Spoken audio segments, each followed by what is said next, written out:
Well, good morning, everybody. Here we're on a fine Monday morning. Can't complain about this summer at all. It's going to be a nice warm day, blue sky. Just love seeing that behind me. So we're continuing to read through the stories of the kings. And because we have freedom, because we've been given freedom, there's no guarantees about anything. There's nobody to force us into believing anything or doing anything. So we can decide for ourselves what we believe, what we don't believe, and because of that, there's nothing saying that because your parents were a Christian that you're going to be a Christian, or because you're a Christian that your children are going to end up being a Christian. We have the example of the kings, where we have Jotham, who is a really good king, followed his father, who was also a really good king. But then right after Jotham, we have Ahaz. Ahaz is a product of Jotham. But Ahaz was probably the most wicked, vilest, most terrible king that ever existed in Israel and Judah. He closed down the temple. He set up all the wrong worship in the temple. He absolutely desecrated the temple. He set up more gods, more shrines than anybody else. He sacrificed at every shrine that was in existence. He sacrificed his children. Just horrible. And he came from Jotham. You'd think that something would have worn off, right? But there's some brokenness, something in him, in his past, where he just he absolutely turned away, rebelled against God. What can you say about that? But then out of him, we haven't got here yet, but out of Ahaz comes Hezekiah.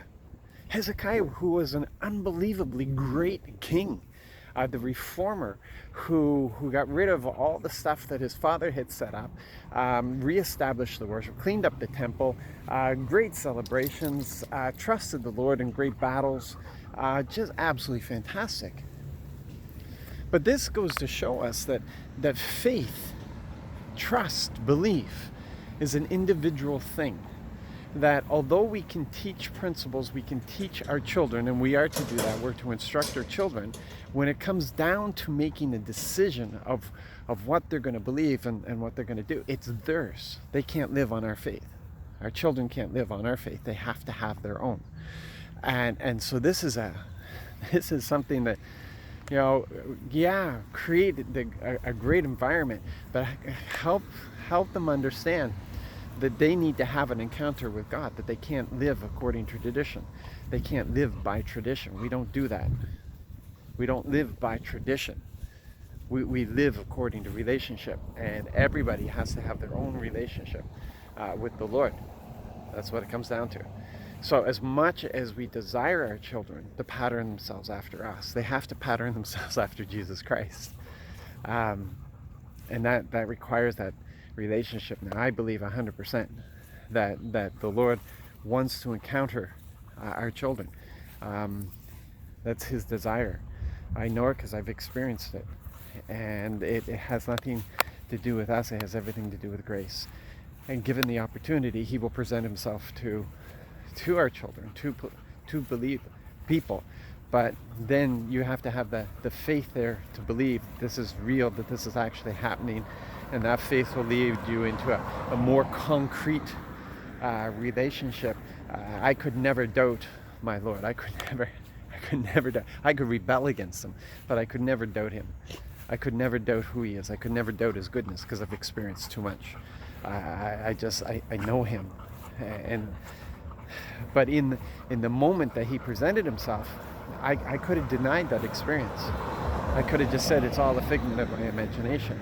I had to embrace that and go into that, and personally, me, not according to my parents or anybody else, according to me, I had to embrace that, believe it, and then more opened up to me. So that I'm at a point now where it's just an ongoing, daily, hourly walk with him. He's my best friend. He's my man. He's everything to me. He really is. And that's where Hezekiah was. And for some reason, his father Ahaz didn't have that experience, or denied that experience. Or when he had the encounter, he just threw it off, despite what Ahaz's father had demonstrated to him. So it comes down to individuals, and all we can do is pray for them, or pray for that encounter, and but they can't live by our faith. Everybody lives by their own. Have an excellent day. Be an influence. Have encounters. Let's show the world who our God is. God bless.